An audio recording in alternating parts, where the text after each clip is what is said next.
गणपती बाप्पा मोरया, मंगलमूर्ती मोरया. बाप्पाच्या कृपेने तुमच्या सर्व इच्छा मनोकामना पूर्ण हो. आज आहे ऋषीपंचमी. ऋषीपंचमीच्या दिवशी ऋषीपंचमीची कथा ऐकली जाते की ज्यामुळे आपल्याला पुण्य प्राप्त होते, तसेच आपली पापापासून मुक्तता देखील होते. त्यामुळे व्हिडिओ स्किप न करता शेवटपर्यंत जरूर बघा. चॅनलवरती नवीन असाल तर चॅनल लाईक करा आणि सबस्क्राईब देखील करा. तसेच कमेंटमध्ये गणपती बाप्पा मोरया लिहायला विसरू नका, जेणेकरून आपल्याला भगवान श्री गणेशांचा आशीर्वाद हा प्राप्त होईल. भारतीय संस्कृतीमध्ये अनेक दिव्य ऋषींची परंपरा आहे. या ऋषींनी मानवाच्या कल्याणासाठी विविध प्रांतात अमूल्य कामगिरी केलेली आहे. अशा ज्ञानी, सद्गुणी, प्रज्ञावंत आणि परोपकारी ऋषींबद्दल आपल्या मनात आदर आणि कृतज्ञता व्यक्त व्हावी यासाठी एक दिवस राखून ठेवलेला असतो. तो म्हणजे भाद्रपद शुद्ध पंचमी. या दिवशी विद्वान ऋषींचे पुण्यस्मरण केले जाते. तसेच ऋषींसाठी उपवास ठेवला जातो. ऋषीमुनींचे अंशतः अनुकरण करण्यासाठी व्रताच्या दिवशी विविध कंदमुळे, फळे खाल्ले जातात. दरम्यान शास्त्रानुसार असा संकेत असतो की तुम्ही जे काही खाणार आहात ते तुम्ही स्वतः पिकवलेले असावे, कारण पूर्वी ऋषीमुनी कोणत्याही पशुचे सहाय्य न घेता कंदमुळे, फळे पिकवत. त्यामुळे त्यांच्या अंगी कमालीचे पावित्र्य असे. त्यांचा देह, मन, बुद्धी, शील, आचरण, विचार इत्यादी सर्वच गोष्टी अत्यंत पवित्र असत. आपल्या या परमपावन पूर्वज ऋषीमुनींचे किमान एक दिवस स्मरण व अनुकरण केले तरी त्याचा वर्षभर परिणाम टिकून राहतो. यामुळे किमान ऋषीपंचमीच्या एका दिवशी तरी नांगरट न केलेल्या जमिनीतील धान्य, फळे यांचे सेवन करणे हे ऋषीपंचमीच्या व्रताचाराचे प्रमुख अंग मानले गेले आहे. ऋषीपंचमी हे एक स्वतंत्र व्रत असून ते महिलांद्वारे केले जाते. मासिक पाळीचा धर्म पाळण्यात जर काही चूक झाली असेल तर त्याचे पापक्षालन करण्यासाठी हे व्रत करतात. या व्रतामुळे रजो दर्शन काळातील स्त्रीच्या वासनादेहावर व मनोदेहावर झालेल्या कुसंस्कार ऋषींच्या स्मरणाने नष्ट होण्यास मदत होते असे सांगितले जाते.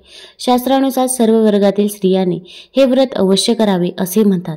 कौशिकी नदीच्या तीरावर अत्यंत रमणीय अशा निसर्ग सुंदर ठिकाणी शमीक ऋषींचा आश्रम होता. शमीक ऋषी महान तपस्वी आणि परोपकारी वृत्तीचे होते. अनेक ऋषीकुमार त्यांच्याकडे वेद अध्ययनासाठी राहत होते. शमीक ऋषींचा मुलगा शृंगी हाही त्या ऋषीकुमारातच व्रतस्थ राहून अध्ययन करत होता. एके दिवशी ते सर्व ऋषीकुमार त्या उपवनात होमासाठी समिधा आणण्यास गेले होते. त्यांच्याबरोबर शृंगीही गेला होता. शमीक ऋषी मात्र ध्यानधारणेत मग्न होऊन आश्रमातच बसले होते. डोळे मिटून ब्रह्मसुखाचा अनुभव घेत शमीक ऋषी समाधी लावून बसलेले. त्यांना बाह्य जगाचा अगदी विसर पडलेला. अशा वेळी आश्रमात कोण आले, कोण गेले याचा त्यांना काय पत्ता असणार. दुपारची वेळ होती. कडक उन्हामुळे अंगाची लाहीलाही होत होती. परीक्षिती राजा शिकारीसाठी अरण्यात फिरत होता. तो अगदी थकून गेला होता. तहानेने तो व्याकुळ झाला होता. त्याला विश्रांतीची आवश्यकता होती. फिरत फिरत राजा परीक्षिती त्या शमीक ऋषींच्या आश्रमात आला. या ठिकाणी आसपास पाणी मिळेल, आपली तृष्णा शांत होईल, क्षणभर विसावा घडेल आणि तपोनिधी शमीक ऋषींचा सहवास घडेल या आशेने परीक्षिती त्या आश्रमात शिरला. पण तेथे सर्वत्र सामसूम होते. राजाचे स्वागत करण्यास कोणीच आले नाही. राजाला आश्चर्य वाटले. तथापि तहानेने तो व्याकुळ झाला होता. तो आश्रमात पाणी शोधू लागला. तो समोर स्वतः शमीक ऋषी बसलेले त्याला दिसले. त्याला आनंद झाला. त्याने ऋषींना वंदन केले आणि नम्रपणे तो म्हणाला, मुनिवर्य, मला खूप तहान लागली आहे. पाणी द्यावं प्यायला.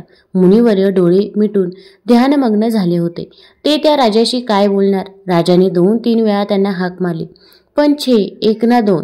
राजाला वाटले की ऋषीने हे मुद्दाम ढोंग केलेले आहे.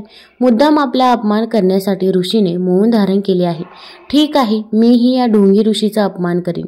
तहानेने व्याकुळ झालेला तो राजा त्या अपमानामुळे अधिकच संतापला.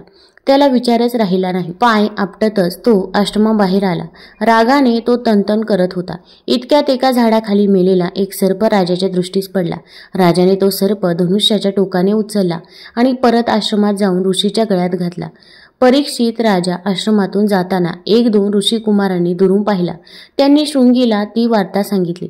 तेव्हा शृंगी म्हणाला, मित्रांनो, आता आपण आश्रमात जाऊया. पिताजी ध्यानमग्न आहेत. आलेल्या राजाचं स्वागत आपण केलं पाहिजे.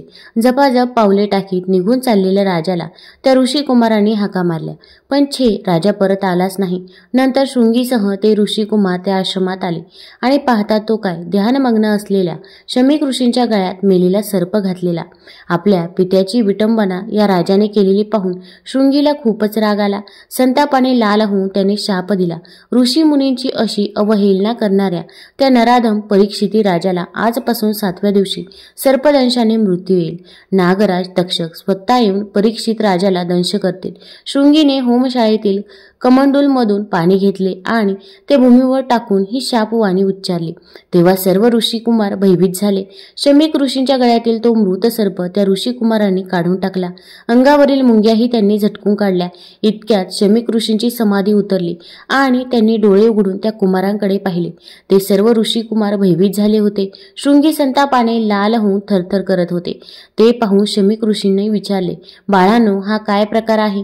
हा मृत सर्प कसला? या मुंग्या आणि तुम्ही सर्वजण हे कसे?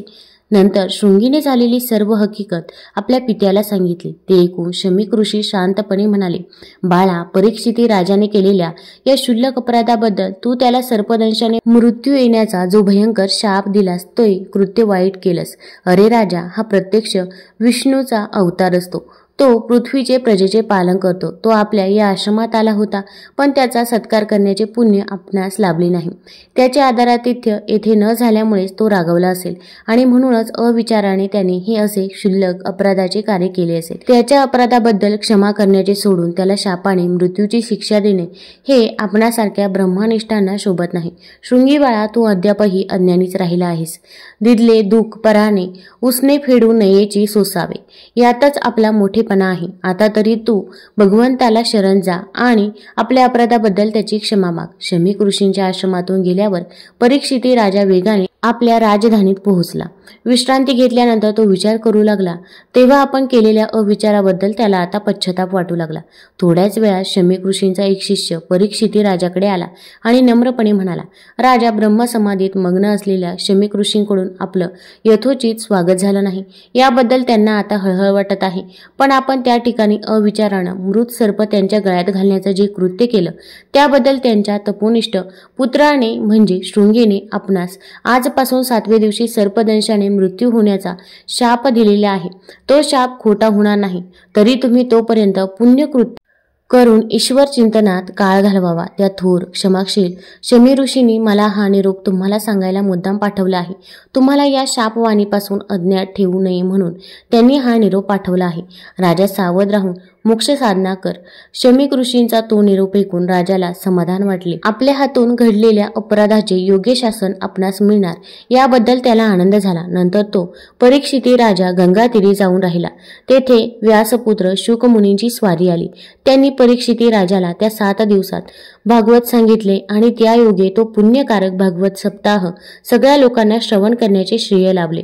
परीक्षिती राजाने योजलेल्या त्या भागवत सप्ताहाची वार्ता ऐकून क्षमाशील शमीक ऋषींना आनंद झाला.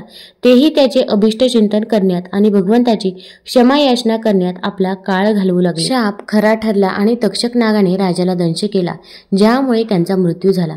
राजा परीक्षित यांचा हा शाप आणि मृत्यू कथेमुळे कलियुग जगात आले असे मानले जाते. मृत्यूपूर्वी त्यांनी महान ऋषी शुकदेव यांना भागवत पुराणाची कथा सांगितली, ज्याचा उद्देश मानवी जीवनाचा अर्थ आणि परमेश्वराची भक्ती शिकवण हा होता. कहाणी ऋषी पंचमीची. एका ऋषीश्वरानं तुमची कहाणी. आटपाट नगर होतं. तिथे एक ब्राह्मण होता. तो आपला शेतीभाती करून सुखानं नांदत होता. एके दिवशी काय झालं, त्याची बायको शिवेनाशी झाली. विटा तसाच घरात कालवला. त्या दोषानं काय झालं, तिचा नवरा पुढच्या जन्मी बैल झाला. त्या बाईला आपला कुत्रीचा जन्म आला. देवाची करणी दोघंही आपल्या मुलाच्या घरी होती. तो मोठा धार्मिक होता. देवधर्म करी, श्राद्धपक्ष करी. आलेल्या ब्राह्मणांचा समाचार घेई. एके दिवशी त्याच्या घरी श्राद्ध आलं. बायकोला सांगितलं, आज माझ्या आईचं श्राद्ध आहे, खीरपुरीचा स्वयंपाक कर. ती मोठी पतिव्रता होती. तिने 4 भाज्या केल्या, 4 कोशिंबिरी केल्या, खीरपुरीचा स्वयंपाक केला. इतक्यात काय चमत्कार झाला. खिरीचं भांडं उघडं होतं. त्यात सर्पानं आपलं गरळं टाकलं. हे त्या कुत्रीनं पाहिलं. मनात विचार केला, ब्राह्मण खीर खातील नि मरून जातील, मुलाला ब्रह्महत्येचं पातक लागेल म्हणून उठली, पटकन खिरीच्या पातेल्याला शिवली. ब्राह्मणाच्या बायकोला राग आला. तिनं जळतं कोलीत घेतलं नि कुत्रीच्या कमरेमध्ये मारलं. तो स्वयंपाक टाकून दिला. पुन्हा स्वयंपाक केला. ब्राह्मणांना जेवू घातलं. कुत्रीला उष्टमाष्ट देखील घातलं नाही. संपूर्ण दिवस उपवास पडला. रात्र झाली तेव्हा ती आपल्या नवऱ्याजवळ म्हणजे त्या बैलाजवळ गेली आणि आक्रोश करून रडू लागली. बैलानं तिला कारण विचारलं. तशी म्हणाली, मी उपाशी आहे. आज मला अन्न नाही, पाणी नाही. खिरीच्या पातेल्यात सर्पानं गरळ टाकलं. ते माझ्या दृष्टीस पडलं. ब्राह्मण मरतील म्हणून मी पातेल्यात जाऊन शिवले. माझ्या सुनेला राग आला. तिनं जळक कोलीत घेऊन माझी कंबर मोडली. माझं सारं अंग दुखत आहे. याला मी काय करू? बैलानं तिला उत्तर दिलं, तू आदल्या जन्मी विटाळशीचा विटाळ घरात कालवलास. त्याचा संपर्क मला झाला. त्या दोषानं मी बैल झालो. आज माझ्या मुलानं मला नांगराला धरलं. तोंड बांधून मला मारलं. मी देखील आज उपाशीच आहे. त्यांचं श्राद्ध फुकट गेलं. हे भाषण मुलानं ऐकलं. लागलाच उठून बाहेर आला. बैलाला चारा घातला, कुत्रीला अन्न घातलं, दोघांना चांगलं पाणी प्यायला दिलं. मनात फार दुःखी झाला. दुसऱ्या दिवशी सकाळी उठला, घोर अरण्यात गेला. तिथं ऋषींचा मेळा पाहिला. त्यांना साष्टांग नमस्कार घातला. ऋषींनी त्याला प्रश्न केला, तू असा चिंताक्रांत का आहेस? मुलानं सांगितलं, माझ्या बापाला बैलाचा जन्म आला आहे आणि आईला कुत्रीचा जन्म आला आहे. त्यांना मोक्ष कसा मिळेल या चिंतेत मी पडलो आहे. कृपा करून मला उपाय सांगा. तेव्हा त्याला ऋषींनी सांगितले, तू ऋषी पंचमीचं व्रत कर. हे व्रत कसं करावं? भाद्रपदाचा महिना येतो. चांदण्या पाखांतील पंचमी येते. त्या दिवशी काय करावं? ऐन दुपारच्या वेळी नदीवर जावं. आघाड्याची प्रार्थना करावी. त्याच्या काष्टानं दंतधावन करावं. आवळ काठी कुटून घ्यावी. तीळ वाटून घ्यावे. ते तेल केसाला लावावं. मग अंघोळ करावी. धुतलेली वस्त्र नेसावी. चांगल्या ठिकाणी जावं. अरुंधतीसह सप्त ऋषींची पूजा करावी. असं 7 वर्ष करावं. शेवटी उद्यापन करावं. या व्रतानं काय होतं? रजस्वला दोष नाहीसा होतो. पापापासून मुक्तता होते. नाना तीर्थाच्या स्नानाचं पुण्य लाभतं. नाना प्रकारच्या दानाचं पुण्य लागतं. मनी इच्छिलं कार्य होतं. मुलानं ते व्रत केलं. त्याचं पुण्य आईबापांना दिलं. त्या पुण्यानं काय झालं? रजोदोष नाहीसा झाला. आकाशातून विमान उतरलं. बैल होता तो सुंदर पुरुष झाला. कुत्री होती ती सुंदर स्त्री झाली. दोघं विमानात बसून स्वर्गास गेली. मुलाचा हेतू पूर्ण झाला. तसा तुमचा आमचा हो ही 60 उत्तराची कहाणी 5 उत्तरी सफल संपूर्ण हो. तुम्हाला जर ऋषी पंचमीची कथा आवडली असेल तर चॅनल लाईक करा, सबस्क्राईब करा आणि मित्रपरिवारासोबत जरूर शेअर करा. धन्यवाद.